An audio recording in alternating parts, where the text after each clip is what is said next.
Caroline was alone in the forest to shoot photos for her portfolio. While walking along the trail, she noticed a young girl walking alone. When asked why she was walking in the forest alone, the girl disclosed something that concerned Caroline. Before we start, can we get this video to 1,000 likes?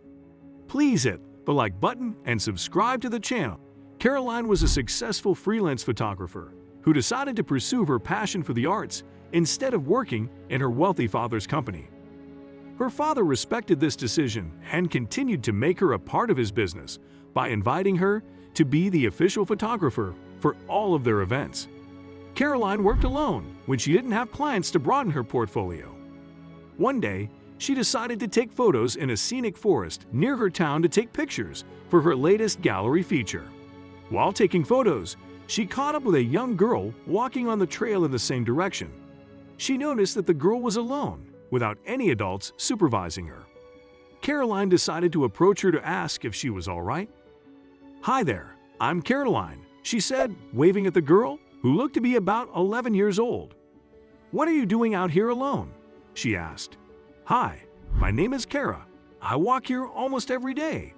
This is the way of the house that I visit," the young girl explained. "You visit a house here in the woods?" Caroline asked, surprised. Kara nodded and pointed to the small hut they were approaching. As soon as they neared, a man came out. He looked tired, and it was clear he was homeless. "I come here to take care of him," the little girl said, running towards the man to hug him. At first, Caroline was concerned until Kara said, "Hi, Dad." "Hi, I'm sorry for intruding," Caroline said. "I saw Kara walking alone, and I was worried. I'm glad to know she's with her dad. That's all right. Thank you for looking out for her. My name is Luke. Kara is my only child with my ex-wife. Please come in," he said, gesturing towards the small house. Caroline obliged and entered. She was surprised to see that although the house looked old, it was neat and clean inside. There were barely any things in it, save for a bed, a lamp, a few clothes, and a kitchen set. "I hope you don't mind me asking, but why do you live here? Why don't you two live together?" Caroline asked. "My mom left my dad a couple of months ago. She took the money from their joint savings account so that the court would think he didn't have any money. Because of that, I can't live with him, even if I want to," the little girl explained. Caroline felt sad for the little girl, simply because she knew what it was like to be a daddy's girl. She too loved her dad dearly, and it pained her that Kara couldn't be with her dad. "My mom doesn't know I'm here too. She remarried and spends all of her time with her new husband. She doesn't really care where I go for as long as I go back home at the end of the day. I spend all my free time here instead because Dad and I enjoy many things in common," Kara added. "I'm sorry to hear that, sweetheart. You're so young to be experiencing such a thing," Caroline couldn't help but say. Luke nodded. "I know. It hurts me that she has to go through all of this. None of it is her fault. My wife wasn't happy with our average life and wanted more.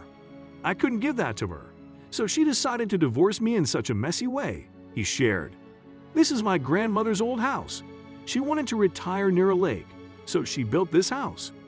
When my ex-wife kicked me out, I knew this was the only place I could go," Luke added. Luke and Caroline spoke for the next couple of minutes, while Kara looked through Caroline's camera. She found out that Luke used to own a small but profitable business in the nearby town but had to close it down when his ex-wife took his money. The next day, Caroline returned with food, water, and clothes. Luke and Kara weren't home yet at the time, so she waited for him outside for almost an hour. When they arrived, they apologized. "Sorry, Caroline. We were out swimming in the lake," Kara explained. "No worries, that's perfect. I brought hot meals we can enjoy." "You two must be hungry," she said, smiling as she raised up the paper bags she was holding. The three of them enjoyed their meals together as they exchanged stories of how their day went. After a while, Caroline noticed an iron box sealed with a padlock and camouflaged between two wooden cabinets.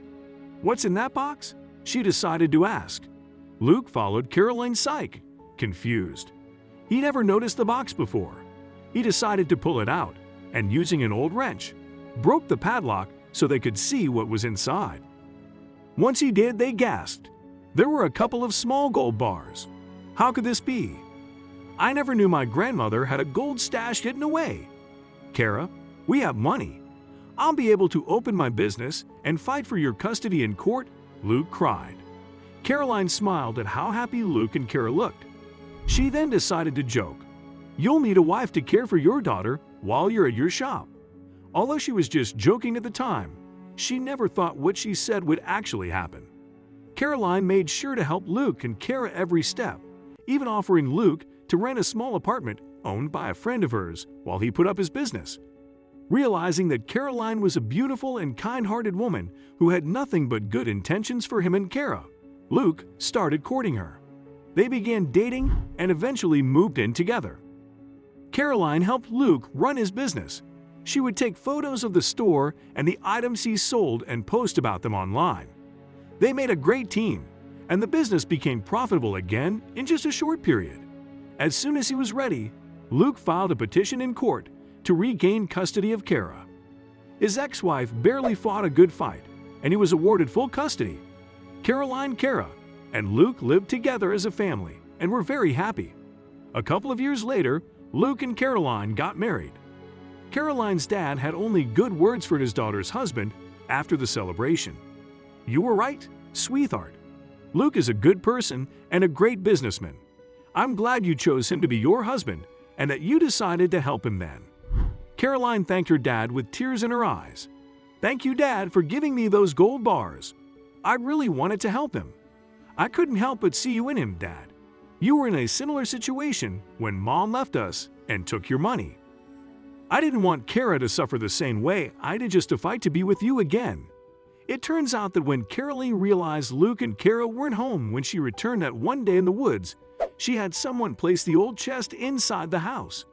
Luke and Kara never found out, and it's a secret Caroline was willing to keep forever. What can we learn from this story? Even the most random encounters can lead to beautiful endings. Caroline had no intention of finding love, but she eventually found it after that one random afternoon in the forest. It was as if her bumping into Kara was fate as it led her to Luke, who became the love of her life. It's never too late to start over again. After his wife left him, Luke had to survive living in a small house in the forest. However, with a little bit of help from Caroline, he was able to bounce back up, revive his business, and start a new life with her altogether.